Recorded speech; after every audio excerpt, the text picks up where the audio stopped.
सर्बानंद सोनोवाल इस समय कुछ कह रहे हैं, मुझे बताया गया है, लेकिन इससे पहले कि हम उन पर जाएं, रीता जी आपसे एक कमेंट जल्दी से, आप कुछ कहना चाह रही हैं जो बातें प्रेम शुक्ला ने कही उस पर?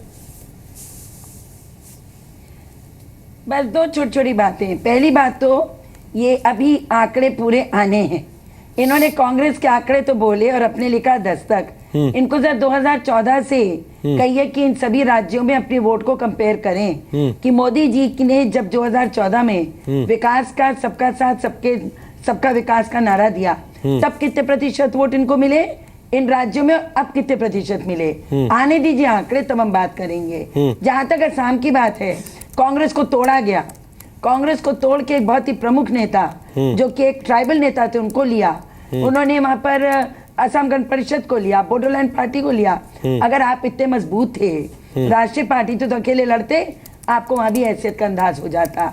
आपने तोड़ जोड़ वहां पर करने की कोशिश की। हम अभी भी कह रहे हैं असम में हम गवर्नमेंट बनाएंगे, और अगर नहीं बनेगी तो बीजेपी की मात्र जीत नहीं है, ये जो क्षेत्रीय तत्वों को इन्होंने जोड़ा उसका। हम तो तमिलनाडु में हम लोग सरकार बनाने की स्थिति में, आपके अनुसार हम अभी भी, हमारी उपस्थिति बंगाल में कितने भी बुरे, भारतीय जनता पार्टी से कहीं बेहतर है। केरल में हम ही हैं।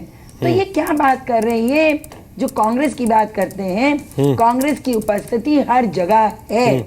और जिस तरह से मोदी सरकार का ग्राफ गिर रहा है 2019 तक, आप देखिएगा ये बुरी तरह से पैन इंडिया इनको हार की इसका सामना करना पड़ेगा।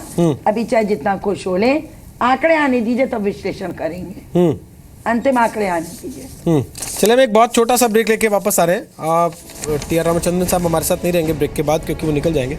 चलते चलते आप कमेंट करना चाहते हैं जो बातें रीता जी ने कही कि 2019 में दिखाएंगे?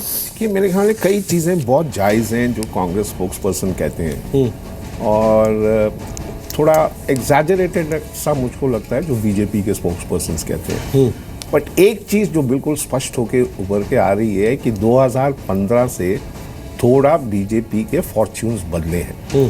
अगर 2015 जैसे इस साल भी उनके ये 4-5 स्टेट्स और एक यूनियन टेरिटरी हाथ से निकल जाता, उनकी हालत खराब होती।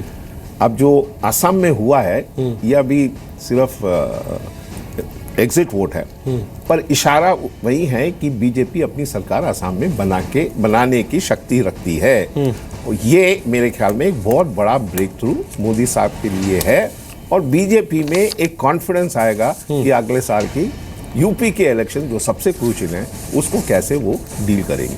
चलिए, बीजेपी के नेता मनाएंगे कि ऑड इवन ना हो जाए। 2015 खराब, 16 अच्छा, 17 खराब, फिर 18 अच्छा।